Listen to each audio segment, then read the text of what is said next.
సభలు వెలవెల, బాబు విలవిల, సొంత పార్టీ నేతలపై సలసల. మూడు ముక్కల్లో చెప్పాలంటే బాబు గారి రా కదలిరా సభల పరిస్థితి ఇది. అరకులో అడ్రస్ లేకుండా పోయింది, గుడివాడ గుండె గుభేలుమనిపించింది, తిరువూరు తిరిగి చూడలేదు, ఆచంటలో ఆదరణ లేకుండా పోయింది, కనిగిరి కనికరం చూపించలేదు, పత్తిపాడు పారిపోయింది, నెల్లూరులో పరువు పోయింది. చాలా ఇంకేమైనా చెప్పాలా?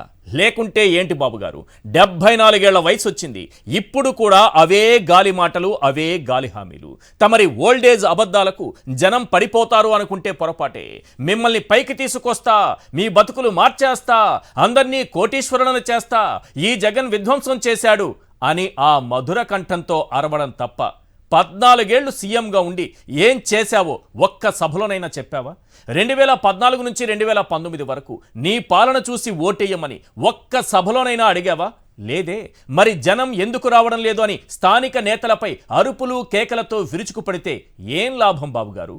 సింపుల్గా ఓ మాట చెప్పనా, 74 ఏళ్ల నీ మధుర కంఠ నుంచి వెలువడే పసలేని ప్రసంగాలు వినలేక ప్రజలు పారిపోతున్నారు. ఖాళీ కుర్చీలు కూడా ఒళ్లంతా జెండూ బాంబ్ రాసుకుంటున్నాయంటే మీ ప్రసంగంలో ఉన్న మాధుర్యం అలాంటిది. మరి అక్కడ చూడు, సీఎం జగన్ ఏం చెప్పారు? దాదాపు ఈ 5 ఏళ్ల కాలంలో తాను ఏం చేశారో చెప్పారు. తన వల్ల మంచి జరిగి ఉంటేనే తనకు అండగా నిలబడమన్నారు. అది కదా నిజమైన లీడర్కు ఉండాల్సిన గట్స్. పోలీసులకు వర్క్ ఫ్రం హోమ్ ఇస్తా, ఆకాశంలో ఐటీ ఉద్యోగాలు ఇస్తా, వాట్సాప్లో ఆపరేషన్లు చేయటం ఎలాగో డాక్టర్లకు నేర్పిస్తా, ఓజోన్ పొరపై పెద్ద పెద్ద బిల్డింగ్లు కట్టడం ఎలాగో ఇంజనీర్లకు నేర్పిస్తా అంటావు. ఇంకా నయం, నాయీ బ్రాహ్మణుల తోక కత్తిరించడానికి ప్రత్యేక వ్యవస్థను ఏర్పాటు చేస్తా, మత్స్యకారుల తాట తీయడానికి స్పెషల్ టీం పెడతా అనలేదు. ఇంతకీ రా కదలిరా సభలు వెలవెలపోవటానికి కారణం ఏంటి? స్థానిక నేతలపై బాబు ఎందుకు ఫైర్ అవుతున్నారు? బాబు పవన్ ఉమ్మడి సభలు ఎందుకు రద్దయ్యాయి? టీడీపీ జనసేన అభ్యర్థుల లిస్ట్ లేటు అవ్వడం వెనుక ఉన్న ట్విస్ట్ ఏంటి? లోకేష్ ప్రజాక్షేత్రానికి దూరం కావడానికి కారణమేంటి? నెల్లూరు జిల్లాలో పార్టీ మారిన కోటంరెడ్డి శ్రీధర్ రెడ్డి, మేకపాటి చంద్రశేఖర్ రెడ్డి, ఆనం రామనారాయణ రెడ్డి, వీళ్ల భవిష్యత్ ఏంటి?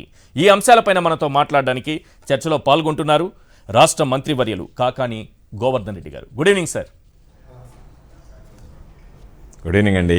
రైట్, ఈ డిబేట్ స్టార్ట్ చేసే ముందుగా నెల్లూరులో రా కదలిరా సభకు సంబంధించినటువంటి, చంద్రబాబు ఏర్పాటు చేసిన సభకు సంబంధించినటువంటి దృశ్యాలు ముందుగా చూద్దాం. ఆ తర్వాత మరో అందరూ వీక్షించాల్సిన దృశ్యాలు కొన్ని ఉన్నాయి, అవి కూడా చూద్దాం. రాజానగరంలో ఏం జరిగింది, టీడీపీ నాయకులు చంద్రబాబుపై ఎలా తిరగబడ్డారు, ఎలా నెట్టేశారు, స్టేజ్ పై నుంచి ఆయన కిందకు తోసేయడానికి కూడా సిద్ధపడ్డారంటే ఆ పార్టీలో ఏం జరుగుతోందనే దృశ్యాలు కూడా చూద్దాం. ముందుగా నెల్లూరులో రా కదలి రా అని చంద్రబాబు పిలిపిస్తే మరి నెల్లూరు కదిలొచ్చిందా లేదా, ఆ జిల్లాలో కదలికుందా లేదా, ఒక్కసారి ఆ దృశ్యాలు చూద్దాం ప్లీజ్. దాన్ని కూడా పూర్తి చేసే బాధ్యత తెలుగుదేశం పార్టీ తీసుకుంటాం. కొమ్మరపూడి, కొండ్లపూడి, దేవరపాలెం, దొంతాల లిఫ్ట్ ఇరిగేషన్లు పూర్తి చేస్తాం. కనిగిరి రిజర్వాయర్లో పూడికి తీయాలి, రిపేర్లు చేయాలి, చేస్తాం. తాగదర్తి విమానాశ్రయం నేనే ఫౌండేషన్ వేశాను. నెల్లూరు, తిరుపతి, చెన్నై ట్రై సిటీగా ఈ 3 నగరాలను ఏర్పాటు చేసి దెబ్బతినింది. దానివల్ల ప్రాజెక్టుకే ప్రమాదం. దాన్ని కూడా పూర్తి చేసే బాధ్యత తెలుగుదేశం పార్టీ తీసుకుంటాం. అది చంద్రబాబు ప్రసంగిస్తున్న సమయంలో అక్కడ ఖాళీ కుర్చీలు తప్ప ఎక్కడైనా సరే జనం కనిపిస్తున్నారా? జనం వచ్చింది ఎంతమందో ఒకసారి చూసుకోండి. అలాగే ఖాళీ కుర్చీలు ఎన్నున్నాయి కూడా ప్రజలందరూ కూడా గమనించాలి. అందుకే అన్న నేను ముందుగానే అరకులో అడ్రస్ లేకుండా పోయిందని, గుడివాడ గుండె గుభేలుమనిపించిందని, తిరువూరు తిరిగి చూడలేదని, ఆచంటలో ఆదరణ లేకుండా పోయిందని, కనిగిరి కరుణ చూపించలేదని, పత్తిపాడు పారిపోయిందని, నెల్లూరులో పరువే పోయిందని. ఎస్, మీరు చెప్పండి సార్ గోవర్ధన్ రెడ్డి గారు. నెల్లూరులో సభ దృశ్యాలు చూస్తున్నాం, కానీ సూపర్ సక్సెస్, అద్భుతంగా జరిగింది అన్నట్టుగా ఎల్లో మీడియా ప్రొజెక్ట్ చేస్తోంది. వాస్తవ దృశ్యాలేమో ఈ రకంగా ఉన్నాయి. ఏంటి పరిస్థితి? అసలు వాస్తవ విషయం ఏంటంటే ఈశ్వర్ గారు, సార్ ముందు రోజే మాకు కాస్త సమాచారం ఉంది. ఎక్కడైతే జగన్మోహన్ రెడ్డి గారు 2019 ఎన్నికలకు ముందు సమరశంకారావం సభ పెట్టాడో అదే స్థలంలో వేణుగోపాల స్వామి కాలేజ్ గ్రౌండ్స్లో వాళ్ళు కూడా నిన్న సభ నిర్వహించడం జరిగింది. అయితే 3,000 కుర్చీలు మాత్రమే సభలో వేస్తున్నారు. కాబట్టి జనం చాలామంది వచ్చారు, మేము ఎక్స్పెక్ట్ చేసిన దానికన్నాను అని చెప్పి కుర్చీలు చాలలేదు, స్థలం చాలలేదు అన్నట్టుగా స్థలాన్ని కూడా పరిమితం చేసి ఆయనకు ఒక ఆర్గనైజ్డ్ టీం ఉంది, ఈవెంట్ ఆర్గనైజర్స్. వాళ్ళు వచ్చి అంతా చేసి దాన్ని అంతా పెట్టిన తర్వాత 3000 కుర్చీలు వేశారని చెప్పారు. వాస్తవానికి నేను అనుకున్నా కనీసం ఒక 14 సంవత్సరాలు ముఖ్యమంత్రిగా ఉన్నాడు. అదిగాక ఇప్పుడు ఒక రకమైనటువంటి సందర్భం, ప్రతి ఒక్కరు టికెట్ ఆశిస్తారు. టికెట్ ఆశించే వాళ్ళు ఎంతోమంది జనాన్ని తోలడానికి పోటీ పడతారు. సాధారణంగా ఉధృతంగా జనాన్ని తీసుకురావాల్సినటువంటి పరిస్థితి ఉంటుంది. ఈ సమయంలో దాదాపుగా ఒక 30,000 మందితో సభ పెట్టినా కూడా అది సమంజసంగా అనిపిస్తుంది తప్ప అది పెద్ద అతిశయోక్తిగానో పెద్ద సభ అనేటువంటిది కూడా మాట్లాడలేం. అటువంటిది దాదాపుగా 9 నియోజకవర్గాలు ఉన్నటువంటి నెల్లూరు జిల్లాకు సంబంధించినటువంటి సభ ఏర్పాటు చేస్తే దానికి 3000 కుర్చీలు వేస్తే, నేను వాస్తవాలు మాట్లాడుతున్నా, నేను ఏది అవాస్తవాలు మాట్లాడటం లేదు. నిన్న జరిగినటువంటి దాంట్లో ఎవరు చూసినా చెప్తారు, 300 మంది ముందు నిలబడినటువంటి వాళ్ళు తప్ప 30,000 రావాల్సినటువంటి సభ 3,000 మందికి ఏర్పాట్లు చేస్తే 300 మంది నిలబడ్డారు అంటే 300 మంది ఆ నిలబడినటువంటి వాళ్ళకే చంద్రబాబు నాయుడు ఊకదంపుడు ఉపన్యాసం ఇచ్చాడు. అంటే చంద్రబాబు ఆలోచన ఏంటి అంటే జనాలతో పనిలే, ఎలాగో పచ్చ మీడియా ఉంది కాబట్టి ఆ పచ్చ మీడియా నేను మాట్లాడిందంతా నేరుగా చూపిస్తూ ఉంటుంది కాబట్టి ఇది జనాల్లోకే పోదు టీవీల ద్వారా అనేటువంటి ఆలోచన చేయడం తప్ప, వాస్తవానికి రమ్మని చెప్పి పిలిచిన నాయకులు కార్యకర్తలు అనేక రకాలైనటువంటి ప్రలోభాలు పెట్టిన ఎవరు కూడా జనం వచ్చి చంద్రబాబు సభలకు హాజరు కావడానికి విముఖత చూపిస్తున్నారు. కాబట్టే నిన్న నెల్లూరులో జరిగినటువంటి రా కదలిరా సభ ఫ్లాప్ అనలేం, అట్టర్ ఫ్లాప్. నాకు తెలిసి నేను దాదాపుగా ప్రత్యక్ష రాజకీయాల్లో 2006లో జిల్లా పరిషత్ చైర్మన్ నుంచి ఉన్నా. బహుశా చంద్రబాబు నాయుడికి నెల్లూరులో నిన్న జరిగినటువంటి ఘోర పరాభవం, నిన్న ప్రజలు రానటువంటి తీరు చంద్రబాబు నాయుడికి సంబంధించి అది అవమానకరంగా భావించాలి దాన్ని. ఎందుకంటే అసలు కనీసం ఆయన వస్తున్నాడనేటువంటి ఉనికి కూడా చాటుకోలేకపోయాడు అని అంటే మనం అంతకన్నా దౌర్భాగ్యమైనటువంటి పరిస్థితులు తెలుగుదేశం పార్టీకి ఉండవు, రావు. దాదాపు కనుమరుగైపోయింది అనేది అర్థమైపోయింది. జిల్లాలో మంచి నాయకులే ఉన్నారు. ఎందుకంటే గతంలో నేను చెప్పాను కదా, అరకు గాని లేకపోతే కనిగిరి గాని అంతకు ముందు తిరువూరు గాని గుడివాడ గాని ఇవన్నీ ఫ్లాప్ అయిన తర్వాత ఆయన చాలా జాగ్రత్తలు తీసుకుంటున్నారు. కొంత గ్యాప్ ఇచ్చి మళ్ళీ డేట్స్ అన్నీ కూడా రీషెడ్యూల్ చేసుకుంటూ వచ్చి ఇప్పుడు నెల్లూరు దగ్గరకు వచ్చారు. కానీ 1,00,000 మంది తక్కువ కాకుండా తీసుకురావాలని ఒక టార్గెట్ అందరి నాయకులకి పెట్టారు. కనీసం 30,000 మంది రావాలనేది మీరు అన్నట్టుగా కనిపిస్తోంది. 3,000 కుర్చీలు వేస్తే 300 మంది రావడం ఏంటి? అంటే ఎక్కడ 1,00,000 టార్గెట్, 30,000 మంది ఎక్కడ?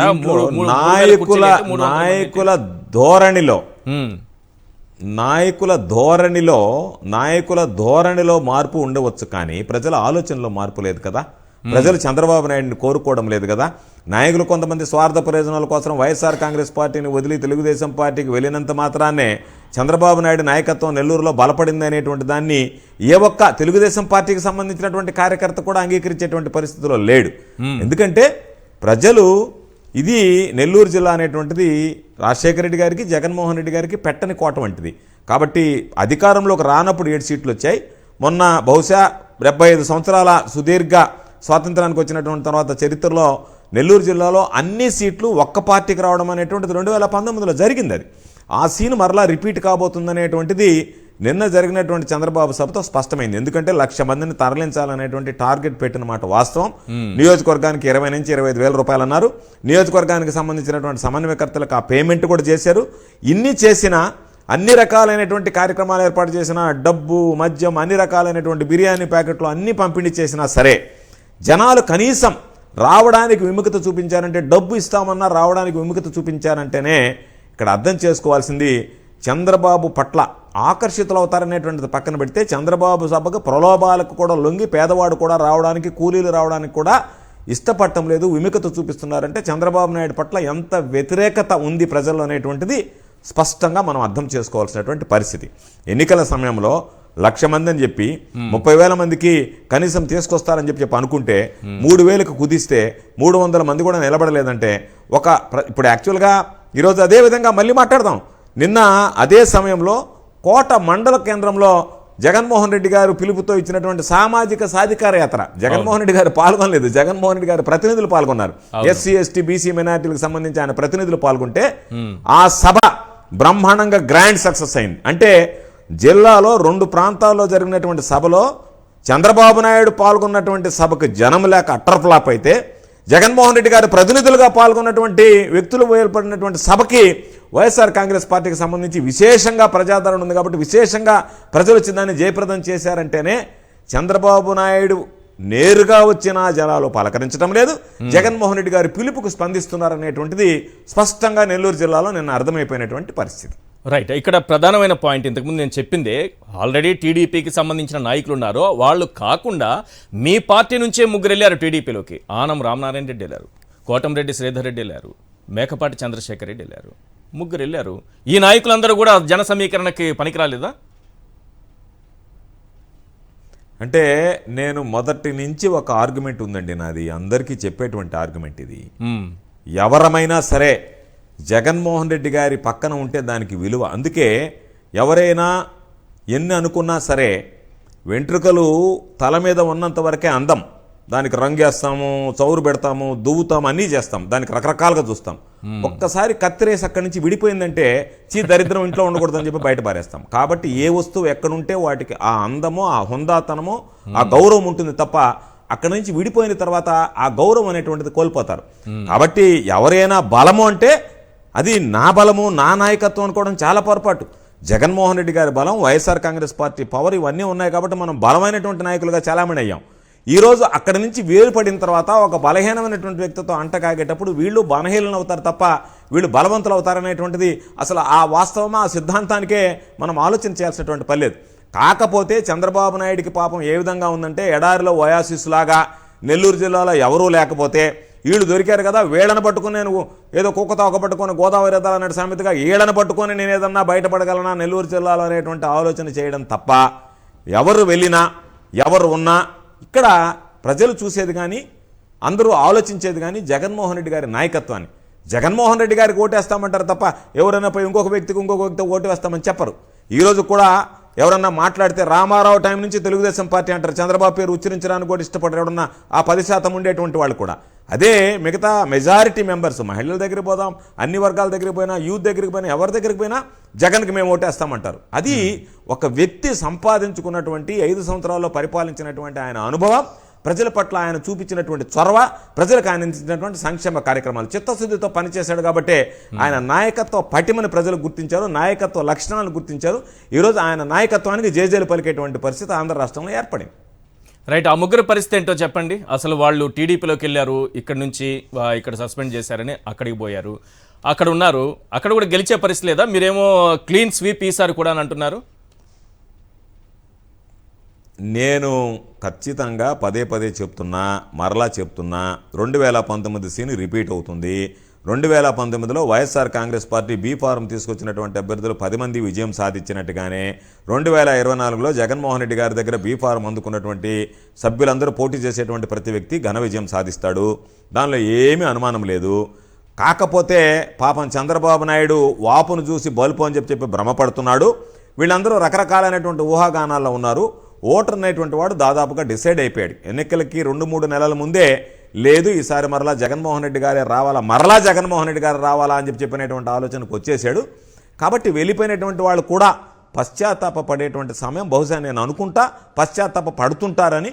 ఒకవేళ బయటికి ఏదన్నా డాంబికంగా వ్యవహరించినా ఖచ్చితంగా వీళ్ళందరూ కూడా పశ్చాత్తాప పడాల్సినటువంటి సమయం బహుశా భవిష్యత్తులో వీళ్ళకి అనిపిస్తుంది. అయ్యో మనం పొరపాటు చేసామే, వదిలేసామే, ఈరోజు అధికారాన్ని కోల్పోయామే, పదవులు కోల్పోయామనేటువంటి బాధ వాళ్ళని వెంటాడేటువంటి పరిస్థితి కూడా ఎక్కువ రోజులు లేదు. ఆ ముగ్గురికి టికెట్లు వస్తాయనుకోవచ్చా? టీడీపీలో ఏం జరుగుతుంది అనుకుంటారు? అంటే మీ అంచనాలు, జిల్లా పైన మీకు పూర్తి అవగాహన. చంద్రబాబు నాయుడిని నమ్మి ఎందుకంటే వీళ్ళలో దాదాపుగా కొంతమంది ఆయనతో పనిచేసినటువంటి సంబంధాలు ఉన్నాయి. గతంలో పనిచేసినటువంటి వాళ్ళు, ఆయన గురించి ఆలోచన చేసినటువంటి వాళ్ళు, రాజకీయాల్లో ఉన్నటువంటి వాళ్ళు ఉన్నారు. చంద్రబాబు నాయుడు అనేటువంటి వ్యక్తి సీనియర్లు అందరూ నెల్లూరు జిల్లాలో చెప్పేటువంటి మాట, చంద్రబాబు నాయుడు మోసగాడు, చివరి వరకు ఊరించి చివరికి నేను టికెట్ ఇవ్వలేను అని చెప్తాడు, అవకాశవాది. కాబట్టి చంద్రబాబు నాయుడు రేపు ఎంత రాబడి ఉంటుంది, ఎంత పోబడి ఉంటుంది అనేది చూసుకొని ఎవరి వల్ల అయితే మనకి అధికారం వస్తుందనేటువంటి వాళ్ళకి ఈరోజు పెద్దపీట వేస్తాడు తప్ప అతనికి గెలిచినటువంటి చంద్రబాబు నాయుడు మొత్తం సిద్ధాంతం, లాయల్టీ అనేటువంటిది చంద్రబాబు నాయుడికి వెతికినా కనిపించదు. చంద్రబాబు నాయుడు దగ్గర విశ్వాసం అనేటువంటిది, నమ్మకం అనేటువంటివి అసలు ఉండవు. చంద్రబాబు నాయుడు నేను ముఖ్యమంత్రి కావడానికి ఎవరు ఇస్తే గెలుస్తారనేటువంటి ఆలోచన ఉంటే నిట్ట నిలువున వాళ్ళని నరికి నమ్మి వచ్చినటువంటి వాళ్ళని కూడా అవకాశవాద రాజకీయానికి పెట్టింది పేరు కాబట్టి ఎవరికిస్తే ఏమి రూపాయి నేను డబ్బులు ఇవ్వకుండా ఎమ్మెల్యే పదవి తీసుకొచ్చి నా చేతిలో పెడతారనేటువంటి వాడి గురించి ఆలోచన చేస్తాడు తప్ప వీళ్ళేదో ఈయన నమ్ముకొని వచ్చారు కాబట్టి వీళ్ళకి అండగా నిలవాలనేటువంటి ఏమాత్రం ఆలోచన చేయడు. నమ్మిపోయినటువంటి వాళ్ళ గొంతులు ఏ విధంగా కోస్తాడు చంద్రబాబు నాయుడు అనేటువంటిది రాబోయేటువంటి ఒక నెల రోజుల లోపల మనం చూడబోతున్నాం. ఈరోజు స్పీకర్ గారిని కలిశారు, నోటీసులకి సమాధానం ఇవ్వడానికి వెళ్ళారు. సహజ న్యాయ సూత్రాలకు విరుద్ధంగా తమపై అనర్హత వేటు వేయాలని చూస్తున్నారు స్పీకర్. ఇదంతా వైఎస్ఆర్సీపీ లేకపోతే జగన్మోహన్ రెడ్డి గారి ఆదేశాల మేరకే జరుగుతోందని బహిరంగంగా వాళ్ళు ప్రెస్ మీట్లో చెప్తున్నారు. సహజ న్యాయ సూత్రాలని మాట వచ్చినప్పుడే సహజ న్యాయం కానీ రాజ్యాంగం కానీ ఒక పార్టీలో గెలిచినటువంటి వ్యక్తి ఆ పార్టీకి రాజీనామా చేసి బయటకు వెళ్ళాలని తప్ప ఆ పార్టీలో ఉన్నటువంటి ఆ స్థానాన్ని ఆ పార్టీలో ఇచ్చినటువంటి పదవిని అడ్డు పెట్టుకుని మేము మీరు ఇచ్చినటువంటి పదవి తీసుకెళ్లి ప్రజలతో గెలిచి జగన్మోహన్ రెడ్డి గారు వైఎస్ఆర్ కాంగ్రెస్ పార్టీ అభ్యర్థులుగా గెలిచినటువంటి వాళ్ళు ఈరోజు ప్రజలు ఇచ్చినటువంటి తీర్పుకి విరుద్ధంగా భిన్నంగా ప్రజల ఆలోచనలకి ప్రజలు ఇచ్చినటువంటి ఆశీస్సులకి భిన్నంగా వ్యవహరిస్తూ ఈరోజు ఇంకొక పార్టీలోకి వెళ్ళి ఏ రోజైతే ప్రజలు మాకు వద్దు అనుకున్నారో తెలుగుదేశం పార్టీని ఏ పార్టీ అయితే కావాలనుకున్నారో ఆ పార్టీలో మిమ్మల్ని గెలిపించి ప్రతినిధులుగా ప్రజాప్రతినిధులుగా మిమ్మల్ని పంపిస్తే ప్రజలు ఇచ్చినటువంటి తీర్పును కాలరాసి ఈరోజు మేము ఈ పార్టీని మేము వదిలేస్తున్నాం కాబట్టి ఈ పదవిని మాత్రం మేము వదలము, ఈ పదవిని తీసుకుని ఈ పదవిని చంద్రబాబు నాయుడు దగ్గర తాకట్టు పెడతామని చెప్పి పదవితో సహా వెళ్ళి అక్కడ వెళ్ళి సహజ న్యాయ సూత్రాలు రాజ్యాంగబద్ధంగా రాజ్యాంగ విలువలు ప్రజాస్వామ్య సాంప్రదాయాలను మాట్లాడడం అనేటువంటిది దెయ్యాలు వేదాలు వల్లించినట్టే ఉంటుంది. కాకపోతే తప్పు చేసేటువంటి వాడు దొంగతనం చేసేటువంటి వాడిని పిలిచి అడిగినా కూడా నేను ఆకలి గుండి చేశానని చెప్పి వాడిని వాడు సమర్థించుకుంటాడు తప్ప నేను చేసింది తప్పు అని చెప్పి పశ్చాత్తాపడడు. కాబట్టి వీటన్నిటికీ కూడా కాలమే సమాధానం చెప్తుంది. తప్పనిసరిగా వీళ్ళందరూ కూడా పశ్చాత్తాపడేటువంటి రోజు బాధపడేటువంటి రోజు తప్పనిసరిగా జరగబోతుంది. అది ముందుందనేటువంటిది అంటే స్పష్టంగా ఈరోజు పార్టీ వ్యతిరేక కార్యకలాపాలు ఏంటి అని మేము స్పీకర్ని అడిగితే సమాధానం చెప్పలేకపోయారు. క్రాస్ ఓటింగ్ అని అంటున్నారు, దానికి సంబంధించిన ఆధారాలు చూపించినట్టే చెప్పలేకపోతున్నారు. మేమే తప్పు చేయలేదన్నట్టుగా మాట్లాడుతున్నారు. ఒక వేదిక మీద నిలబడి ఆ అభ్యర్థి దగ్గర బీఫారం తీసుకుని ఆయన బొమ్మ చూపించి ఆయన పేరుతో ఫోటోతో ఉన్నటువంటి చైతన్య రథంతో ఆ పాంపులెట్లు ఇచ్చి తిరిగి ఈరోజు ఆయన ఉండగానే పక్కన వెళ్ళి వేరే డయాస్ ఎక్కి ఆయన్ని కాదు అనుకుని నీకు ఓటేసినటువంటి చంద్రబాబు నాయుడుని వద్దు జగన్మోహన్ రెడ్డి గారు కావాలి జగన్మోహన్ రెడ్డి గారు ప్రభుత్వం ఏర్పడాలని చెప్పి మిమ్మల్ని ప్రజాప్రతినిధులుగా పంపిస్తే వాళ్ళు ప్రజలు ఇచ్చినటువంటి తీర్పును కాలరాసి మీరు వెళ్ళి వేరే డయాస్ ఎక్కి ఎవరినైతే వద్దన్నారో చీకొట్టారో చేదరించారో మాకు వద్దని చెప్పి పంపించేశారో వాళ్ళతో మీరు అంటకాగి ఇది సహజ న్యాయ సూత్రాలకు విరుద్ధం అంటే అంతకన్నా ఏమి ఆధారం కావాలి, అంతకన్నా ఏమి మీకు సంబంధించినటువంటి న్యాయాన్ని గురించి ధర్మాన్ని గురించి మనం మాట్లాడాలి. కాబట్టి ఇవన్నీ కూడా ఎంత తక్కువ మాట్లాడితే అంత మంచిది. చేసినటువంటిది పొరపాటు ప్రతి ఒక్కరు గమనిస్తున్నారు. ఒక పార్టీలో గెలిచి ఒక పార్టీలోకి వెళ్ళి ఆ పార్టీ డయాస్ మీద ఎక్కి ఈ పార్టీని విమర్శిస్తా ఆ పార్టీని పొగడతా ఈరోజు చేసేటువంటివన్నీ కూడా పార్టీ వ్యతిరేక కార్యకలాపాలే. స్పీకర్ గారు ఆయన స్థానంలో కూర్చున్నప్పుడు ఆయన సమన్యాయం పాటించాలి కాబట్టి వీళ్ళు అడిగినటువంటి వాటికి ఆయన విని ఉంటాడు. అంతే తప్ప సమాధానం చెప్పడం అనేటువంటిది పెద్ద పని కాదు.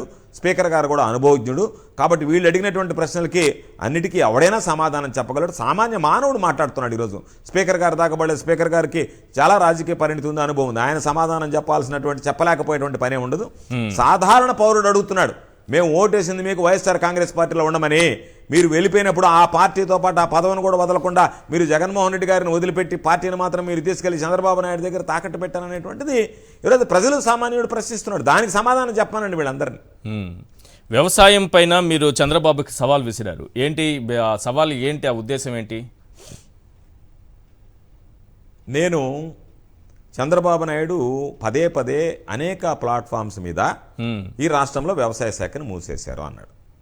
నేను చంద్రబాబు నాయుడికి ఏమని స్పష్టం చేయదలుచుకున్నానంటే ఎక్కువసేపు కూడా డిస్కషన్ పర్లేదు చంద్రబాబు నాయుడికి. దాదాపుగా ఒక హాఫ్ అన్ అవర్ డిస్కషన్తోనే తేలిపోద్ది. చంద్రబాబు నాయుడు నిలబడిన కూడా నిలబడలేడు. నేను ఒక వ్యవసాయ శాఖ మంత్రిగా వస్తా, నువ్వు ఆ రోజు ఏదైతే వ్యవసాయ శాఖ మూసేశారో అని చెప్పి మాట్లాడుతున్నావో, కొంతమంది ఊరకొక్కలను ఉసిగొలిపోయి పెండు కుక్కల చేత మాట్లాడిస్తున్నావు, వాళ్ళందరూ వద్దు, నువ్వు నేరుగా రా, నీకు అవగాహన ఉంది కదా. ఈ రాష్ట్రాన్ని 14 సంవత్సరాలు ముఖ్యమంత్రిగా, ఉమ్మడి రాష్ట్రంలో 9 సంవత్సరాలు, ఆంధ్ర రాష్ట్రంలో 5 సంవత్సరాలు పరిపాలించావు. మొత్తం 14 సంవత్సరాలు తీసుకుందామా లేదా ఈ ఆంధ్ర రాష్ట్రంలో 5 సంవత్సరాలు తీసుకుందామా, దేనికైనా సిద్ధంగా ఉన్నాం.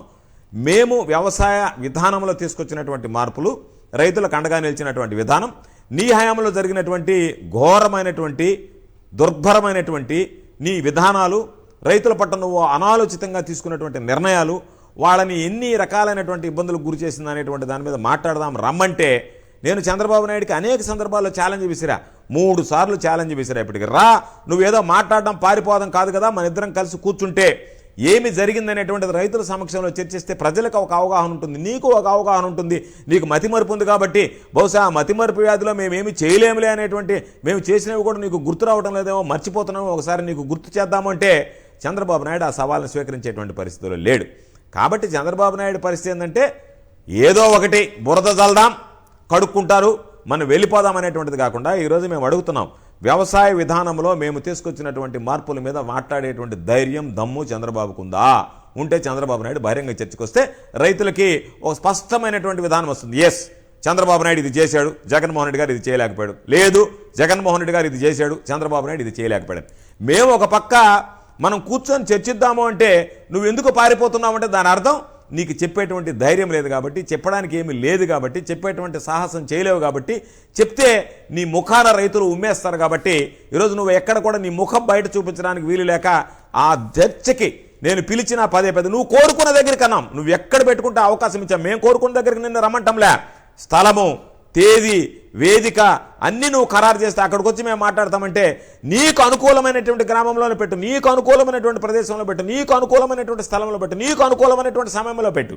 మేము సిద్ధంగా ఉన్నాం చర్చకి అంటే నువ్వు రావడానికి భయపడతావు. అన్ని ఛాయిస్లు నీకు ఇచ్చాం, చర్చకు మాత్రం మమ్మల్ని అనుమతించమన్నావు. నువ్వు చర్చకు వస్తే కూర్చొని మాట్లాడదాం 10 నిమిషాలంటే దానికి మాత్రం చంద్రబాబు నాయుడు అంగీకరించడం లేదు అంటేనే చంద్రబాబు నాయుడు విధానాలు రైతుల్ని ఎంత ఇబ్బంది పెట్టాయనేటువంటిది ఈరోజు రైతాంగం అందరూ అర్థం చేసుకున్నారు, ఈ ప్రజలు అర్థం చేసుకున్నారు. రైట్. ఇదే సమయంలో మీరు సోమిరెడ్డి చంద్రమోహన్ రెడ్డి స్టేట్మెంట్ విన్నారా? అసలు చంద్రబాబు ఎందుకు రావాలి, వ్యవసాయంపై చర్చకు సిద్ధమా అని కాకాని అంటున్నారు. గతంలో చంద్రబాబు కాళ్ళు పట్టుకున్నారు, ఆయన వచ్చి ఇప్పుడు చంద్రబాబు వచ్చి ఈయనతో చర్చ కూర్చోవాలని అంటున్నారు. సోమిరెడ్డి లాంటి ఉడతలు పట్టేటువంటి వాళ్ళని పట్టించుకోవాల్సినటువంటి అవసరం లేదు. ఎందుకంటే అసలు మనము అటువంటి వ్యక్తి బహుశా ఈ ఆంధ్ర రాష్ట్ర రాజకీయాల్లో ఎక్కడ కూడా కనిపించినటువంటి వాడు.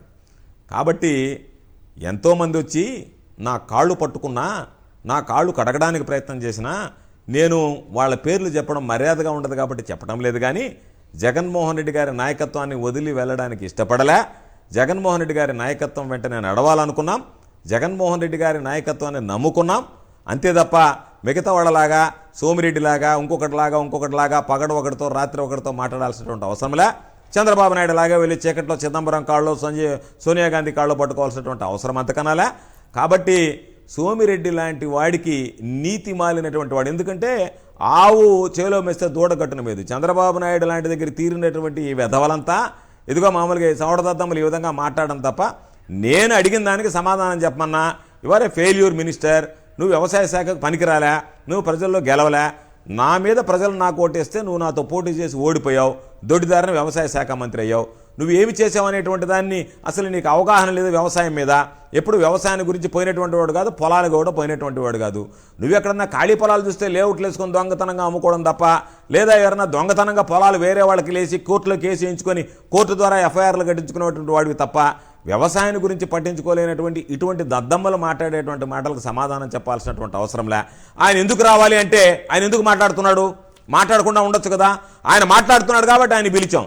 మా స్థాయిలో ఒక మంత్రి స్థాయిలో ప్రభుత్వానికి సంబంధించినటువంటి వ్యవసాయ శాఖని జగన్మోహన్ రెడ్డి గారు నన్ను నిర్వహించమని కేబినెట్లో మంత్రిగా ఆ బాధ్యత నాకు అప్పచెప్పాడు. కాబట్టి దానికి సంబంధించి ఆ బాధ్యుడిగా నేను వ్యవహరిస్తున్నాను. కాబట్టి చంద్రబాబు నాయుడు వచ్చి నేను మిగతా వాళ్ళ మాటలు మాట్లాడటం లేదు. ఎందుకంటే వీళ్ళకి అసలు క్రెడిబిలిటీ లేనటువంటి వాళ్ళు, చౌకబారులు, 5-6 సార్లు ఓడిపోయినటువంటి వాళ్ళు, ప్రజలు తిరస్కరించినటువంటి వాళ్ళు, ప్రజల్లో పరపతి లేనటువంటి వాళ్ళ గురించి మాట్లాడలే. ఈ రాష్ట్రానికి ముఖ్యమంత్రిగా నేను అది పగలదీశాను, ఇది ఎరగదీశానని చెప్పేటువంటి చంద్రబాబు నువ్వేం చేశావు అనేటువంటి దాని మీద చర్చకు రా, మనం కూర్చొని మాట్లాడదామని చంద్రబాబు నాయుడిని పిలిస్తే చంద్రబాబు నాయుడు తోకమడిచి పలాయనం చెత్తగించి ఇటువంటి ఊర కుక్కల్ని, పెంపుడు కుక్కల్ని మీరు ఏదో ఒకటి మొరగండి అని చెప్పి పంపిస్తే వీళ్ళు మొరగడం తప్ప ఈ మొరుగుళ్ళకు భయపడం, ఈ మొరుగుళ్ళని లెక్క చేయం. ధైర్యం ఉంటే చంద్రబాబు నాయుడుని రమ్మంటున్నాం. మరొకసారి ఈ వేదిక ద్వారా, సాక్షి మీడియా ద్వారా, సాక్షి టీవీ ద్వారా ఎవరన్నా తెలుగుదేశం వాళ్ళు చూసినా, చంద్రబాబు నాయుడికి తెలిసినా, చంద్రబాబు నాయుడికి మరొకసారి కూడా ఛాలెంజ్ విసురుతున్నా, చంద్రబాబు నాయుడికి దమ్ము ధైర్యం ఉంటే నేరుగా వచ్చి మాట్లాడే పని అయితే మాట్లాడమను. లేదా నువ్వు మాట్లాడేటువంటి మాటలు అన్నీ కూడా ఈ ప్రభుత్వం మీద, వ్యవసాయ రంగానికి సంబంధించి అవి వాస్తవాలు కావు అనేటువంటి స్పష్టత ప్రజలకి తేలిపోతుంది. అంటే రైతులు మీ పార్టీకి అంటే వైఎస్ఆర్సీపీకే ఎందుకు ఓటు వేయాలి అని అంటే వ్యవసాయ శాఖ మంత్రిగా మీరేం చెప్తారు? ఆయన ఎలాగో మీతో చర్చకు రాడు, అర్థమైపోయింది, మీరు సవాళ్ళు ఇసిరారు, అన్నీ అయిపోయాయి. రైతులకు సంబంధించి చంద్రబాబు నాయుడు లాగా బేషరత్తుగా రుణాలు మాఫీ చేస్తాము అని చెప్పి మేము రుణాలు మాఫీ చేస్తామని చెప్పి చంద్రబాబు నాయుడు లాగా మోసం చేయలేదు. Number 1 point. దాని పక్కనే వద్దాం. మేమేం చెప్పాము? రైతు రుణమాఫీ చెప్పలేదు. చంద్రబాబు నాయుడు రైతు రుణమాఫీ అని చెప్పి రైతులను మోసం చేశాడు. ఆ కార్యక్రమాన్ని నిర్వహించకుండా వెళ్ళిపోయాడు. జగన్మోహన్ రెడ్డి గారు ఏం చెప్పాడు? 12,500 రూపాయలు 4 విడతల్లో 50,000 ఇస్తాననేటువంటిది మేనిఫెస్టో. ఆయన ప్రతి బహిరంగ సభలో చెప్పాడు. కాబట్టి 12,500 4 విడతల్లో 50,000 ఇస్తానని చెప్పాం. అధికారంలోకి వచ్చిన దాని తర్వాత చెప్పిన దానికన్నా మిన్నగా 12,500ని 13,500కి పెంచాం. 4 విడతలను 5 విడతలకు పొడిగించాం. 50,000 ఇస్తానని చెప్పినటువంటి ముఖ్యమంత్రి 67,500 ఇచ్చాడు. కాబట్టి చంద్రబాబు నాయుడు చెప్పి మాట తెప్పాడు. జగన్మోహన్ రెడ్డి గారు చెప్పిన దానికన్నా మిన్నగా ఇచ్చాడు వైఎస్ఆర్ రైతు భరోసాకు సంబంధించి. Number 1 point. నెంబర్ 2, ఈరోజు ఆర్బీకే వ్యవస్థను తీసుకొచ్చాం. ఆర్బీకే వ్యవస్థ ద్వారా విత్తనం నుంచి విక్రయం వరకు ఆర్బీకేల ద్వారా రైతుల ఇంటి ముంగిట్లోనే ఈరోజు విత్తనాలు కావాలంటే చంద్రబాబు నాయుడు టైంలో ఎక్కడ తెచ్చుకోవాలి తెలియదు. ఏదో నిలబడితే క్యూలో నిలబడితే కొంతమంది మీద లాఠీ చార్జ్ జరిగినటువంటి సంఘటనలు ఉన్నాయి. కొంతమంది పాపం దానికి సంబంధించినటువంటి ఇబ్బందులు పడినటువంటి సందర్భాలు ఉన్నాయి. కొంతమంది అస్వస్థకు గురైనటువంటి, కొంతమంది గుండెపోటుతో చనిపోయినటువంటి సందర్భాలు ఉన్నాయి. ఈరోజు ఏ విత్తనాలు కావాలన్నా ఇంటింటి పెట్టిన వెంటనే నేరుగా ఆర్బీకే అంటే ఇంటి ముంగట ఆ గ్రామంలో ఉండేటువంటి దగ్గర ఈరోజు రైతులకు సంబంధించి ఏర్పాటు చేసాం. ఎరువులు కావాలంటే సమృద్ధిగా ఇచ్చాం. నీ హయాంలో విత్తనాలు కావాలంటే నకిలీ విత్తనాలు వచ్చాయి. ఈరోజు ఎక్కడన్నా వస్తే వెంటనే వాళ్ళకి సంబంధించినటువంటి లైసెన్స్ వారం రోజుల లోపల రద్దు చేస్తున్నాం. ఎరువులు ఈరోజు ఇంటి ముంగిటికి ఇచ్చాం. రైతు భరోసా కేంద్రాల ద్వారా ఎరువులు ఇస్తున్నాం. నీ హయాంలో డీలర్లకు కొమ్ముగాచి, ప్రైవేట్ ఏజెంట్లకు కొమ్ముగాచి వాళ్ళు నేరుగా తీసుకెళ్లి 100 రూపాయల నుంచి 150 రూపాయలకు అదనంగా ఈరోజు యూరియా డిఏపీ అమ్మారు. కొంతమంది అయితే మీరు కాంప్లెక్స్ ఎరువులు కొనుక్కుంటే తప్ప, ఏదైతే నాన్ సబ్సిడీతో ఉన్నాయో అవి కొనుక్కుంటే తప్ప నేను యూరియా కట్ట ఇవ్వలేమన్నావు. ఆ రోజు మీరేం చేయలేకపోయారు. ఈరోజు అటువంటి అవసరమే లేకుండా, రైతు బయటకు వెళ్లాల్సినటువంటి పని లేకుండా, ప్రైవేట్ వ్యక్తిని కానీ మార్కెట్లో ఉండేటువంటి డీలర్ని కానీ యాచించాల్సినటువంటి పని లేకుండా కియోస్కోలో అప్లై చేస్తే 5 రోజుల్లోనే వాళ్ళకి కావాల్సినటువంటి ఎరువుల్ని ఈరోజు ఆ ఓడలో దించుతున్నాం. ఆ ఊళ్ళో గోడౌన్స్ పెట్టాం, ఆ గోడౌన్స్లో స్టాక్ పెట్టాం, బఫర్ స్టాక్స్ పెట్టాం, నిల్వలు పెట్టి ఈరోజు ఇస్తున్నాం. ఇది రెండోది. నీ హయాంలో రైతు ఏదన్నా ఇబ్బంది పెడితే బీమా సౌకర్యం లేదు. ఈరోజు జగన్మోహన్ రెడ్డి గారు 100% రైతుకు 1 రూపాయి కూడా భారం పడకుండా మొత్తం 100% ఈరోజు జగన్మోహన్ రెడ్డి గారే వాళ్ళ ప్రీమియం భరించి ఏదన్నా నష్టపోతే ఆ నష్టపోయినటువంటి వాళ్ళకి ఈరోజు పూర్తిగా ఇన్సూరెన్స్ కవర్ అనేటువంటిది ఒకటి కల్పించాం. ఏదైనా ప్రకృతి వైపరీత్యాల వల్ల నష్టపోతే నువ్వు బకాయిలు పెట్టి వెళ్ళిపోయావు చంద్రబాబు అనేటువంటి వాడు. ఇన్పుట్ సబ్సిడీ ఇవ్వకుండా వెళ్ళిపోయాడు, బకాయిలు పెట్టిపోయాడు, దిగిపోయినాటికి బకాయిలు ఉన్నాయి. అదే జగన్మోహన్ రెడ్డి గారు ఒకవేళ ఏదన్నా సీజన్లో ప్రకృతి వైపరీత్యాలు వస్తే, ఖరీఫ్ సీజన్లో వస్తే ఖరీఫ్ సీజన్ ముగిసే లోపల, రబీ సీజన్లో ఏదైనా ప్రకృతి వైపరీత్యాలు వస్తే రబీ సీజన్ ముగిసే లోపల అదే సీజన్లో ఈరోజు ఇన్పుట్ సబ్సిడీకి సంబంధించినటువంటి నిధులు జమ చేసేటువంటి విధానాన్ని తీసుకొచ్చాం. నీలాగా ఆత్మహత్య చేసుకున్నటువంటి వాళ్ళకు బకాయిలు, విద్యుత్తుకు సంబంధించినటువంటి డిస్కాములకు బకాయిలు, అదేవిధంగా లాస్ట్కి వచ్చేటప్పటికి బిందు సేద్యానికి సంబంధించినటువంటి బకాయిలు, రైతు రథం. ఈరోజు రైతు రథానికి సంబంధించి చంద్రబాబు నాయుడు ముఖ్యమంత్రిగా ఉన్నప్పుడు రైతు రథం ఇస్తానని చెప్పి 6 లక్షల రూపాయలు ధర నిర్ణయించాడు. 6 లక్షల రూపాయలు బహిరంగ మార్కెట్లో రైతులు బేరమాడుకుంటే ఆ ట్రాక్టర్ విలువ 5 లక్షల రూపాయలు. 5 లక్షల రూపాయలు విలువ చేసేటువంటి ట్రాక్టర్ని 6 లక్షలు అని చెప్పి 1.5 లక్షల సబ్సిడీ అని 4.5 లక్షల రైతును కట్టమని 6 లక్షల రూపాయలు పూల్ చేసి 5 లక్షల రూపాయలు కంపెనీకి కట్టి 1 లక్ష రూపాయలు మీరు జోబులు వేసుకున్నారు. అంటే ఆ రోజు ఏ ట్రాక్టర్ కొనాలో మీరే నిర్ణయించారు, చంద్రబాబు నాయుడు ప్రభుత్వం నిర్ణయించింది. ఎవరి దగ్గర కొనాలో మీరే నిర్ణయించారు, ఏ మోడల్ కొనాలో మీరే నిర్ణయించారు, ఎంత కొనాలనేటువంటి మీరే నిర్ణయించారు. ఈరోజు ఈ ప్రభుత్వం వచ్చింది, ఫార్మ్ మెకనైజేషన్ తీసుకొచ్చాం. సేమ్ మీలాగానే రైతులకు సంబంధించినటువంటి ట్రాక్టర్లు ఇచ్చాం. రైతులకు ఏం చెప్పాం? మీకు ఏ ట్రాక్టర్ నచ్చితే, ఎవరు ఏ కంపెనీ దగ్గర కొనుక్కోవాలనుకుంటే, ఏ మోడల్ నచ్చితే, ఏ డీలర్ దగ్గర నచ్చితే అక్కడ కొనుక్కోమన్నాం. కొనుక్కున్నారు, దాన్ని ధర నిర్ణయించిన తర్వాత రైతు బేరమేడ తక్కువ కొనుక్కున్నాడు అనేటువంటిది ఏది పట్టించుకోకుండా ఇక్కడ జగన్మోహన్ రెడ్డి గారు బటన్ నొక్కితే నేరుగా రైతులకు సంబంధించి మనం ప్రభుత్వం ఇవ్వాల్సినటువంటి 40% వాళ్ళ ఖాతాలో జమ అయింది. మధ్యలో డీలర్ లేరు, దళారు లేరు, ఎక్కడ కమిషన్ల వ్యవహారం లేదు. ఇన్ని రకాలైనటువంటి పద్ధతులు మేము తీసుకొచ్చాం. కాబట్టే నువ్వు చేసినటువంటి మోసం, మేము చేసినటువంటి రైతులకు సాయం, రెండుని దృష్టిలో పెట్టుకుని మాకు అండగా నిలవాలి. దాని మీదనే ధైర్యంగా మేము చెప్తున్నాం, నువ్వు చర్చకు రా మాట్లాడదామని. రైట్. ఇప్పుడు 6 గ్యారంటీస్ ఏదో చెప్తున్నారు, బాబు షూరిటీ అంట, భవిష్యత్తుకు గ్యారంటీ అంట. మరి అవి చాలా ఆకర్షణీయంగా ఉన్నాయి. మరి వాటిని ఏమన్నా ప్రజలు నమ్మేటటువంటి అవకాశం ఉంటుందా, ఉండదా? మీరేమనుకుంటున్నారు, మీ పార్టీ ఏమనుకుంటుంది? అంటే నేను ఒక్క విషయం చెప్తాను ఈశ్వర్ గారు మీకు. జగన్మోహన్ రెడ్డి గారు గర్వంగా చెప్పుకునే దానికి అనేక రకాలైనటువంటి పథకాలను తీసుకొచ్చాడు. ఏదైనా సరే, వైఎస్ఆర్ ఆసరా, వైఎస్ఆర్ చేయుత, అమ్మఒడి, జగనన్న విద్యా దీవెన, జగనన్న వసతి దీవెన, అదేవిధంగా జగనన్న చేదోడు, జగనన్న తోడు, రైతు భరోసా, కాపు నేస్తాం, ఈబీసీ నేస్తాం, మత్స్యకార భరోసా, రకరకాలైనటువంటి మనం చెప్పుకుంటూ పోతే రేపు పొద్దుట దాకా చెప్పుకోవాలి. ఇవన్నీ జగన్మోహన్ రెడ్డి గారు తీసుకొచ్చినటువంటి పథకాలు.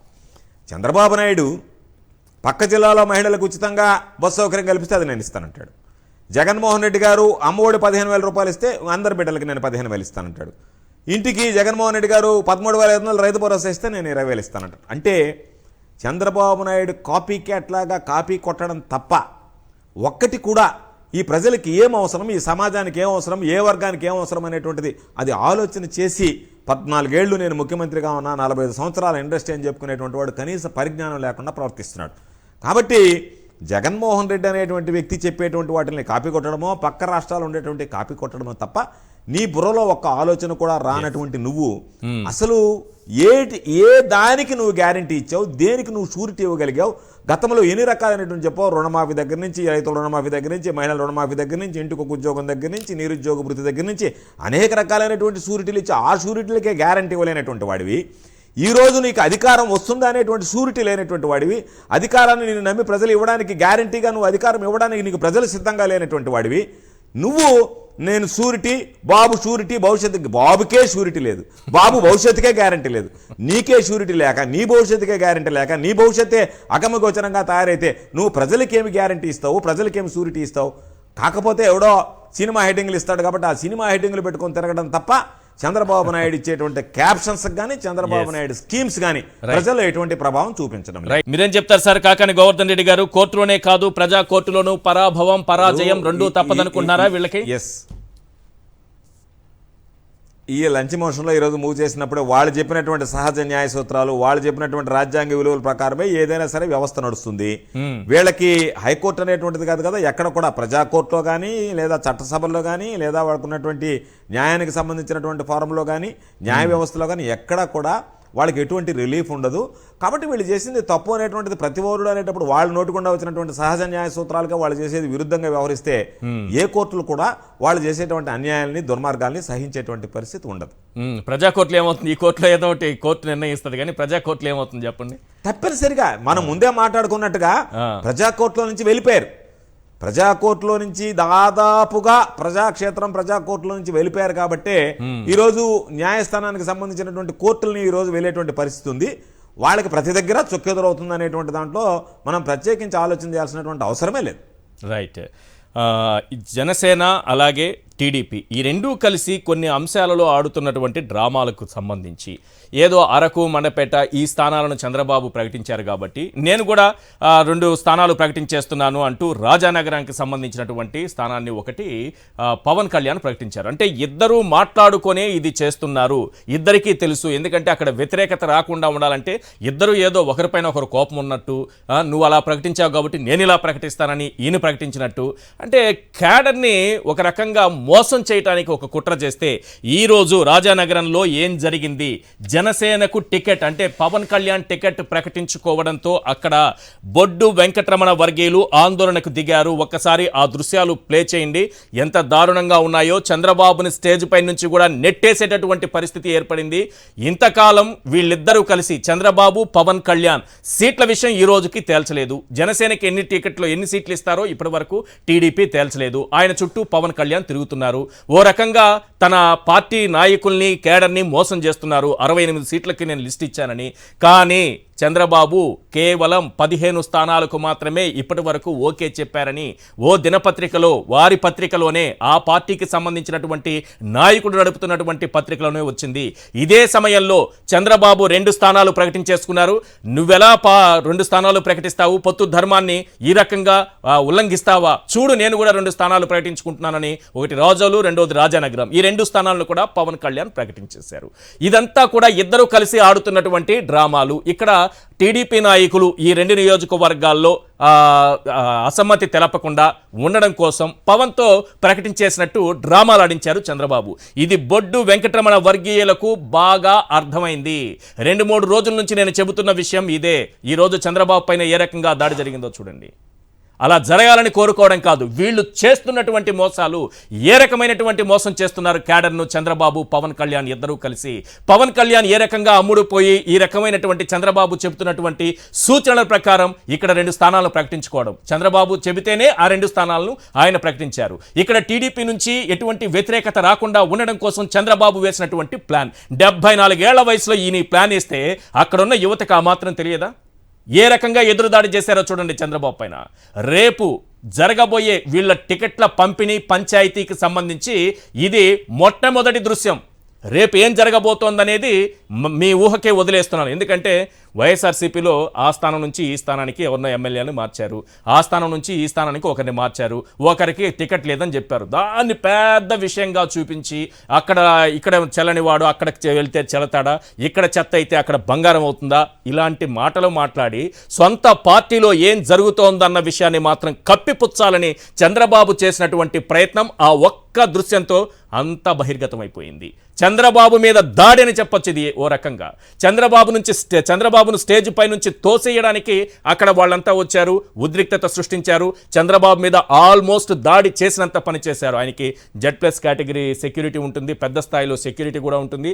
అలాంటి వ్యక్తి పైన ఈ రకమైనటువంటి దాడులు జరిగే పరిస్థితి చంద్రబాబు తెచ్చుకున్నారంటే ఏ రకంగా క్యాడర్ని మోసం చేస్తున్నారు, ఏ రకంగా ప్రజల్ని మోసం చేస్తున్నారు, ఏ రకంగా నేతల్ని మోసం చేస్తున్నారు. చంద్రబాబు పవన్ కళ్యాణ్ ఇద్దరూ కలిసి ఆడుతున్నటువంటి డ్రామాలు, ఇద్దరూ కలిసి చేస్తున్నటువంటి కుట్రలు అందరికీ అర్థమైపోయింది. రేపు టికెట్లు ప్రకటించే సమయానికి వీళ్ళిద్దరికీ అసలు సినిమా మొదలవుతుందనడానికి మొదటి దృశ్యం ఇది. జస్ట్ టీజర్ మాత్రమే. ఎస్ కాకాని గోవర్ధన్ రెడ్డి గారు ఆ దృశ్యాలు చూసిన తర్వాత ఏమనిపిస్తోంది, ఏం చెప్తారు? ఒక్క మాట, చంద్రబాబు నాయుడిని నాయకులు స్టేజ్ మీద నుంచి దోసేశారు. ఒక 2 మాసాల్లో ప్రజలు దోయడానికి సిద్ధంగా ఉన్నారు. కాబట్టి దాని గురించి పెద్దగా ఆలోచన చేయబడలేదు. ఈ రోజు దోపుడే, రేపు నెట్టేయడమే, రేపు మెడబట్టి నెట్టేస్తారు అంతే. చంద్రబాబు నాయుడు గురించి పెద్ద ఆలోచన చేయబడలేదు. అయితే దౌర్భాగ్యం ఏమిటంటే ఒక పొత్తు అని చెప్పి ఒక ఇద్దరు నాయకులు కూర్చొని గంటల తరబడి మాట్లాడుకొని అజెండాలు కలుపుకొని ఆ జెండాలు జోడీ చేసి ఈరోజు మనం ఏ విధంగా ముందుకు వెళ్ళాలని మాట్లాడేటువంటి వ్యక్తులు, వీళ్ళకి తెలియకుండా ఆయన ప్రకటించాడని ఈయన, కాబట్టి ఆయనకి తెలియకుండా నేను ప్రకటిస్తాను ఆ మాట వచ్చిన రోజే మా ఇద్దరి మధ్య పొత్తు భగ్నమైంది, మా ఇద్దరి మధ్య పొత్తు కుదరదు, నాకు తెలియకుండా ఆయన ప్రకటించాడు, ఆయనకి తెలియకుండా నేను ప్రకటించి బయటకు వస్తున్నా అని చెప్తే అది క్రెడిబిలిటీ ఉంటుంది.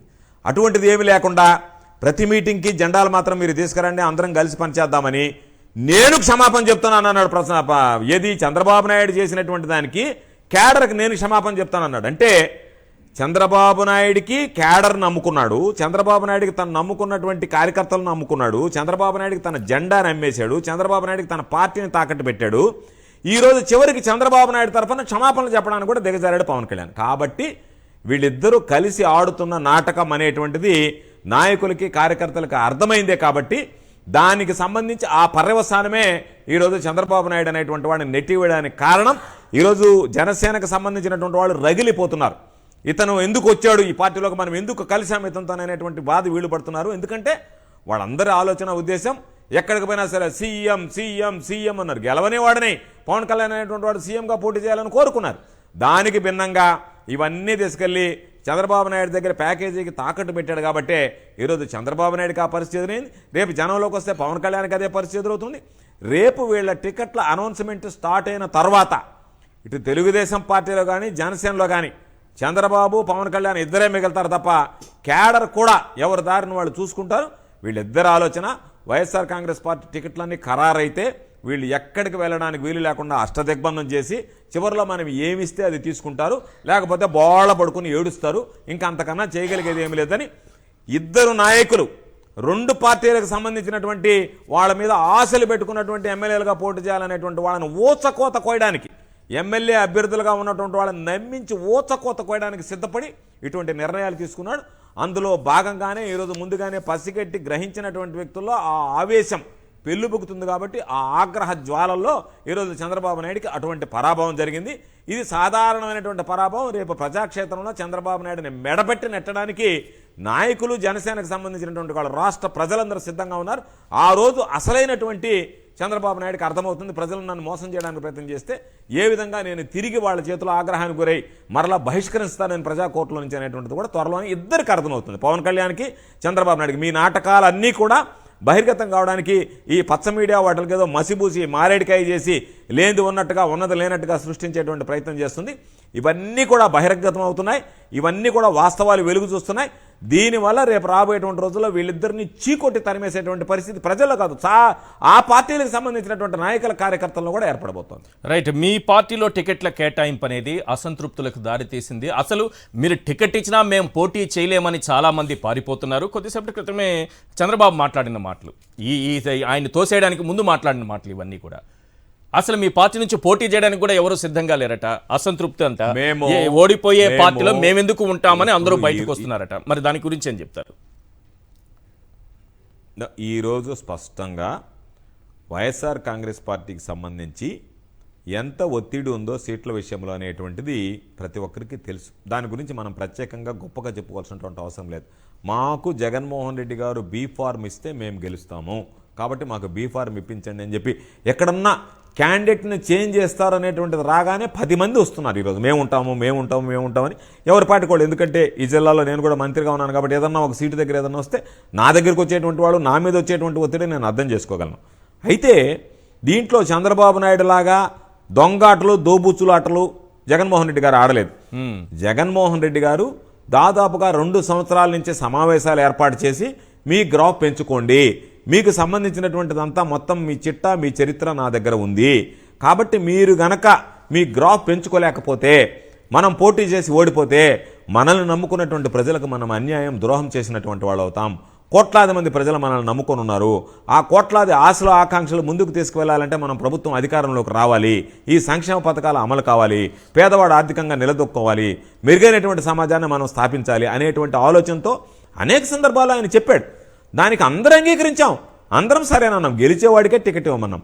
ఈరోజు ఆయన ఒక ఆలోచనకు వచ్చిన తర్వాత సామాజిక సమీకరణ ఏదైతే ఆయన మొదటి నుంచి ఎస్సీ ఎస్టీ బీసీ మైనారిటీలకు ఇవ్వాలన్నాడో, చంద్రబాబు నాయుడు లాగా ఈ టికెట్ ఎట్టి పరిస్థితుల్లో కూడా తెలుగుదేశం పార్టీ గెలవదు అంటే దాన్ని బీసీకి ఇచ్చేయండి అని చెప్పి చంద్రబాబు నాయుడు బీసీ మంత్రం అక్కడ చెప్పించేవాడు. అంటే 2 రకాలుగా బీసీలను మోసం చేశాడు.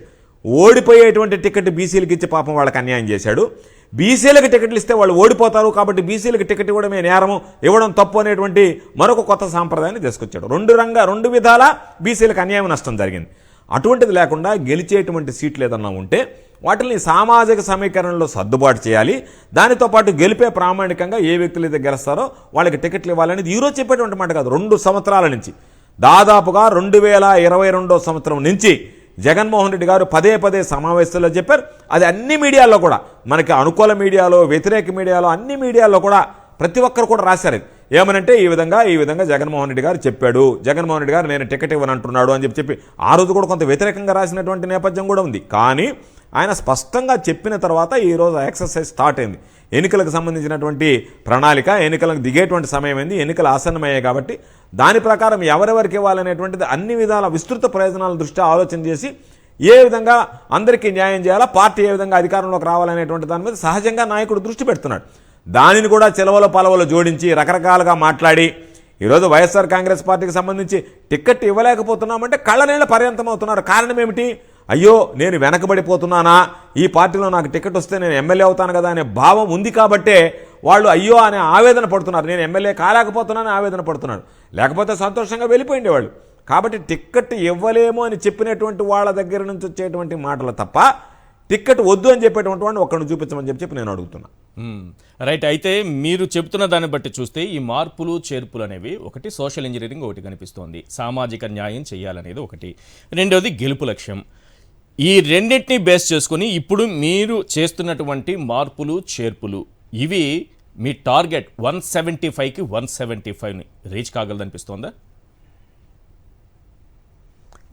అంటే దీంట్లో ఏదో అతిశయోక్తిగా మాట్లాడాలని కాదు, వాస్తవానికి వై నాట్ 175 అని ఏదైతే తీసుకున్నామో నేను మరలా చెప్తున్నా, కుప్పంలో చంద్రబాబు వెళ్ళి ఎంత దిగజారి మాట్లాడుతున్నాడు అనంటే మీకు కూరగాయలకు సంబంధించి కూడా నేను విమానాశ్రయం పెట్టి ఇతర దేశాలకు కూరగాయలు పంపిస్తున్నాను అనేటువంటి స్థాయికి చంద్రబాబు నాయుడు దిగజారి మాట్లాడుతున్నాడంటే చంద్రబాబు నాయుడు మైండ్ సెట్ ఏమైంది, చంద్రబాబు నాయుడు అనుభవం ఏమైంది, చంద్రబాబు నాయుడు ఎంత అబద్ధాలు చెప్తున్నాడు, చంద్రబాబు నాయుడు ఎంత దిగజారిపోయాడు, సొంత నియోజకవర్గంలో గెలవడానికి చంద్రబాబు నాయుడు ఎన్ని కుట్రలు కుతంత్రులు కుయుక్తులు ఎన్ని రకాలైనటువంటి దుష్ప్రచారాలు చేస్తున్నాడు అనేటువంటిది మనం చూసాం. కాబట్టి చంద్రబాబు నాయుడు పోటీ చేసేటువంటి స్థానంలోనే చంద్రబాబు నాయుడు నాకు గ్యారంటీ లేదని పరుగులు తీసి అక్కడ ఇళ్ళు కొట్టుకోవడం, ఈరోజు ప్రజలతో మమేకం కావడం, ఆయన తిరగడం, ఆయన భార్య తిరగడం, ఆయన కొడుకు తిరగడం, ఆయన కుటుంబ సభ్యులు తిరగడం, ఇవన్నీ చూస్తే చంద్రబాబు నాయుడు పోటీ చేసేటువంటి కుప్పం సీట్లోనే ఇంత బలహీనంగా ఉంటే, అంత భయపడుతుంటే చంద్రబాబు వై నాట్ 175 అనేటువంటిది అతిశయోక్తిని ఎందుకు అనుకోవాలి? తప్పనిసరిగా ఇట్ ఈస్ క్వైట్ పాసిబుల్. అదే లక్ష్యంతో పనిచేస్తున్నాం. అది సాధించడానికి అందరం కలిసి జగన్మోహన్ రెడ్డి గారి నాయకత్వంలో అడుగులు వేస్తున్నాం. కుప్పంలో కూడా చంద్రబాబు గెలవడం మీ టార్గెట్ ను చూసుకున్న తర్వాత సాధ్యం కాదు అది. ఎస్, అందుకే కదా కుప్పంలో చంద్రబాబు నాయుడు ఓడిపోతాడనే వై నాట్ 175 అనేటువంటి నినాదంతో మేము వచ్చాం. చంద్రబాబు నాయుడు కుప్పంలో గెలిచేదానికి అవకాశాలు లేవు. కుప్పంలో వైఎస్ఆర్ కాంగ్రెస్ పార్టీ అభ్యర్థి గెలిచే అవకాశాలు పుష్కలంగా ఉన్నాయి. ఆ భయం వెంటాడుతుంది కాబట్టే చంద్రబాబు నాయుడు మేకపోత గాంభీర్యం ప్రదర్శిస్తూ 2 దగ్గరలో పోటీ చేయాలన్నా, ఇంకెక్కడన్నా ఆల్టర్నేటివ్ చూసుకోవాలన్నా, ఇవన్నీ పత్రికల్లో వస్తున్నాయి, ఇవన్నీ ఆలోచనలు చేస్తున్నాడు, ఇవన్నీ చర్చిస్తున్నాడు అంటేనే చంద్రబాబు నాయుడు కుప్పంలో ఓడిపోవడానికి భయపడుతున్నాడు, ఓడిపోవడానికి ఖాయం అనిపిస్తుంది అనేటువంటిది. అంటే అధికారంలో ఉన్నటువంటి వాడే ఓడిపోవడానికి భయపడుతుంటే ఒక శాసనసభ్యుడిగా అక్కడ పనిచేస్తా, అధికారం అనుభవిస్తా, కొన్ని సంవత్సరాల నుంచి ప్రతిపక్ష నాయకుడిగా ముఖ్యమంత్రిగా పనిచేసినటువంటి వ్యక్తి గుండెలోనే రైళ్లు పరిగిస్తున్నాయంటే దాని అర్థం వై నాట్ 175 ఖాయం. చంద్రబాబు నాయుడికి భయం పట్టుకున్నది, ఓటమి భయం పట్టుకున్నది, పీడిస్తుంది. చంద్రబాబు నాయుడు ఎక్కువ సమయం తాను ఎక్కడ గెలవాలనేటువంటి దాని మీద కూడా దృష్టి పెట్టుకోవాల్సినటువంటి దౌర్భాగ్యమైనటువంటి పరిస్థితులు ఈరోజు చంద్రబాబు నాయుడు దాపురించాయి. ఇది వాస్తవమైనటువంటి విషయం. రైట్, చంద్రబాబుదే ఆ పరిస్థితి అయితే ఇక మంగళగిరిలో లోకేష్ పరిస్థితి ఎలా ఉంటుంది అనుకుంటున్నారు? అంటే చంద్రబాబు కుప్పం అనేది ఆయనకి దశాబ్దాలుగా ఆయన పట్టున్నటువంటి నియోజకవర్గం, అక్కడే ఆయన చేజారిపోతే అసలు ఇప్పటివరకు మంగళగిరిలో గెలవలేదు, ఒకసారి పోటీ చేసి ఓడిపోయినా లోకేష్ పరిస్థితి ఏమనుకుంటున్నారు? మంగళగిరి కూడా పోతుందా? నాకు తెలిసి వీళ్ళు ఎవ్వరూ కూడా, లోకేష్ కానీ, చంద్రబాబు కానీ, బాలకృష్ణ కానీ, వీళ్ళందరూ కూడా 5 సంవత్సరాల కాలంలో అనేక రకాలైనటువంటి ఉపద్రవాలు వస్తే, కరోనా కష్టకాలం కానీ, వర్షాలు వచ్చినా, వరదలు వచ్చినా, అనేక రకాలైనటువంటి విపత్తులు ఏర్పడ్డా జగన్మోహన్ రెడ్డి గారు అన్ని వర్గాలకు అండగా నిలిచాడు తప్ప, కరోనా వస్తే అబ్బా కొడుకులు ఇద్దరు చంద్రబాబు నాయుడు, లోకేష్, ఎవరికన్నా దగ్గరికి పోతే మనకు కరోనా వస్తుందేమో, ఎవరన్నా మన దగ్గరికి రానిస్తే వాళ్ళ ద్వారా మనకు కరోనా వస్తుందని చెప్పి హైదరాబాద్లో కూర్చొని తలుపులు బిగించుకున్నటువంటి వాళ్ళు, వర్షాలు వరదలు వస్తే కనపడినటువంటి వాళ్ళు, ప్రజల కష్టాల్లో ఉంటే పలకరించినటువంటి వాళ్ళు, నీకు ఓటేసినటువంటి వాళ్ళు, నీకు సంబంధించినటువంటి కేడర్, నీకు సంబంధించినటువంటి నాయకులు ఉంటే వాళ్ళని విస్మరించి వాళ్ళని ఏ రోజు పట్టించుకోకుండా తగుదనమ్మ అంటే పగటి వేషగాళ్ళు వచ్చినట్టుగా ఎన్నికల సమయంలో వస్తే మిమ్మల్ని ఎవరు ఆదరిస్తారు? ఎందుకు ఆదరిస్తారు? ఎందుకు ఆదరించాలి? కాబట్టి లోకేషు ఓడిపోతాడు, చంద్రబాబు నాయుడు ఓడిపోతాడు, మహామహాలు హేమాహేమీలు అనుకున్నటువంటి వాళ్ళందరూ కూడా ఓడిపోతారు. మేము వై నాట్ 175 అనేటువంటి దానికి కట్టుబడ్డామా, పిలిపిచ్చామా, ఆ నినాదంతో ముందుకు వెళ్తున్నామంటే 175 స్థానాలు గెలిచేటువంటి అవకాశం, గెలవాల్సినటువంటి అవసరం ఈరోజు ఉంది. కాబట్టి తప్పనిసరిగా ఆ అవకాశాన్ని బట్టి మేము వెళ్తున్నాం తప్ప, అవకాశం లేకుండా మాకు గెలవాలనేటువంటి అవసరం ఉంది కాబట్టి మేము వెళ్తున్నాం లేదు. ఆ అవసరం ఉన్నా, ఆ అవకాశాలు ఉన్నాయి కాబట్టి వై నాట్ 175 అనేటువంటి నినాదాన్ని ముందుకు తీసుకెళ్తున్నాం. మరి పవన్ పరిస్థితి ఏంటి? తిరుపతి అని అంటున్నారు, ఇంకో స్థానం అని అంటున్నారు. పోయినసారి పోటీ చేసినటువంటి 2 స్థానాలలో కాకుండా వేరే స్థానాలు ఆయన చూసుకుంటున్నారు. ఆ 2 స్థానాల్లో గతంలో పోటీ చేస్తున్నట్టే ఈసారి కూడా 2 స్థానాల్లో పోటీ చేయాలని ఆయన భావిస్తున్నారనేది ఒక టాక్ వినిపిస్తోంది పొలిటికల్ సర్కిల్లో. సో వీళ్ళిద్దరి పరిస్థితి చెప్పారు, బాలకృష్ణ పరిస్థితి చెప్పారు, పవన్ కళ్యాణ్ పరిస్థితి ఏంటి? నాకు తెలిసి పవన్ కళ్యాణ్ అనేటువంటి వ్యక్తిని ఈ రాష్ట్రంలో ప్రజలు ఏ నియోజకవర్గంలో కూడా అసెంబ్లీ గేటు ముట్టుకోవడానికి కూడా అతనికి అనుమతిస్తారని నేను అనుకోవడం లేదు. కాబట్టి చంద్రబాబు నాయుడు వీళ్ళందరూ ఒక ఎత్తైతే ఇతను చాలా సందర్భాలు చెప్పాడు, ఎవడాపుతాడు అనంటే ఎవడాపాడు నిన్ను? మొన్న ఎవడాపాడు? ఎవరు ఆపలే. నువ్వు నియోజకవర్గంలో పోటీ చేసినటువంటి ప్రజలు ఆపారు నిన్ను. నన్ను ఎవరు ఆపుతాడు? నన్ను ఈసారి ఎవడు ఆపుతారంటే మొన్న ఎవరు ఆపారు? వాళ్ళే ఈసారి కూడా ఆపుతారు నేను. కాబట్టి అతను ఎక్కడికి వెళ్ళాలా, ఎక్కడ పోటీ చేయాలనేటువంటి దాని మీద స్పష్టత లేదంటేనే, ఎక్కడ పోటీ చేయడానికి ఒక ముఖ్యమంత్రి స్థాయిలో ఈరోజు నేను గెలవాలి, పార్టీ అధికారంలోకి తీసుకురావాలని కళ్ళగానే ఈరోజు చంద్రబాబు నాయుడు ప్యాకేజీకి అమ్ముకుపోయినటువంటి వ్యక్తి ఎక్కడ గెలవాలనేటువంటి దాని మీద మీమాంస ఉందంటేనే ఆ పార్టీ, ఆ వ్యక్తికి ఎంత ప్రజల్లో పరపతుందనేటువంటిది మనకు అర్థమైపోయింది. ప్రత్యేకంగా చెప్పాల్సినటువంటి అవసరం లేదు. కాబట్టి వీళ్ళందరూ కాలుగాయలని పిల్లిలాగా తిరుగుతూ ఉన్నారు. ఎక్కడో దగ్గర మనం వేస్తే ఏదన్నా గెలిచేటువంటి అవకాశం ఈసారైనా ఉందా అని చెప్పి అదృష్టాన్ని పరీక్షించుకునేదానికి ఏదైనా లాటరీ టికెట్ కొనుక్కుంటే ఏదో ఒక అదృష్టాన్ని మనం పరీక్షించుకోవచ్చు కొన్నట్టు, కానీ ఏదో ఒక సీట్ ఎంపిక చేసుకోవాల్సిందే తప్ప వీళ్ళు ఎంపిక చేసుకున్నటువంటి సీట్లో గెలవడం అనేటువంటిది నాకు తెలిసి దాదాపుగా 2 సీట్లు రాజ్యాంగబద్ధంగా ఆయన పోటీ చేయొచ్చు. ఎక్కడ పోటీ చేసినా ఆంధ్ర రాష్ట్రంలో 2 రాజకీయాలు బలమైనటువంటి స్థానాల్లో పోటీ చేస్తేనే దిక్కులేనటువంటి పవన్ కళ్యాణ్ ఈరోజు ఈ దిక్కుమాలినటువంటి చంద్రబాబు నాయుడుతో చేరి ఆయన మరింత దిగజారిపోయేటువంటి పరిస్థితి ఉంటే ఆయన గెలిచేటువంటి పరిస్థితి దాదాపుగా డిపాజిట్లు రావడమే గొప్ప. ఒకవేళ పవన్ కళ్యాణ్ ఎక్కడన్నా పోటీ చేస్తే గెలుపు కాదు, డిపాజిట్లు రావడమే కష్టం. డిపాజిట్లే TDP vote share Janasena vote share 2 కలిస్తే అది వాళ్ళ విజయానికి దారిదేదా? ఏదో ఒకరు 35 అంటున్నారు, ఒకరేమో 17కి పెరిగామంటున్నారు. ఇది ఎప్పుడు కూడా పొలిటికల్ ఈక్వేషన్స్ అన్ని ఫిజిక్స్ కాదండి. పొలిటికల్ ఈక్వేషన్స్ అంతా కెమిస్ట్రీ. వీళ్ళెవరో మూర్ఖులు కొంతమంది ఆయనకి ఓట్లు ఉన్నాయి, ఈయనకి ఓట్లు ఉన్నాయి, ఆ ఓట్లు కలుస్తాయని చెప్తే ఎందుకు కలుస్తారు? మీరిద్దరు కలిసినంత మాత్రానే మీతో పనిచేసేటువంటి వాళ్ళ నాయకులు కలవాలని ఏముంది? కాబట్టి ఈరోజు ఎవర్షన్ స్టార్ట్ అయింది అన్ని వర్గాల్లో. ఏమి వీళ్ళిద్దరు కలిస్తే వీళ్ళిద్దరికి మనం వంతకాయాలనేటువంటి స్టార్ట్ అయింది.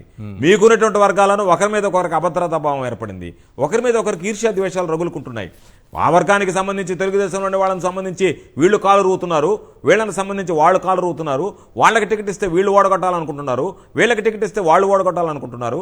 కాబట్టి మీరిద్దరు కలిసినంత మాత్రాన కింద క్యాడర్ కలిసి పనిచేసేది లేదు. మీకు నాకు తెలిసినంత వరకు ఘోర పరాజయం 2019 కన్నా ఇంకా దారుణమైనటువంటి పరాజయం 2 పార్టీలు కూడా చవిచూడబోతున్నారు రేపు 2024 ఎన్నికల్లో. రైట్, ఓ కాల్ ఉన్నారు సుబ్బరాజు హైదరాబాద్ నుంచి. సుబ్బరాజు గారు ఏం మాట్లాడాలనుకుంటున్నారు మీరు? చెప్పండి సార్. సుబ్బరాజు గారు, మంత్రి గారు వింటున్నారు.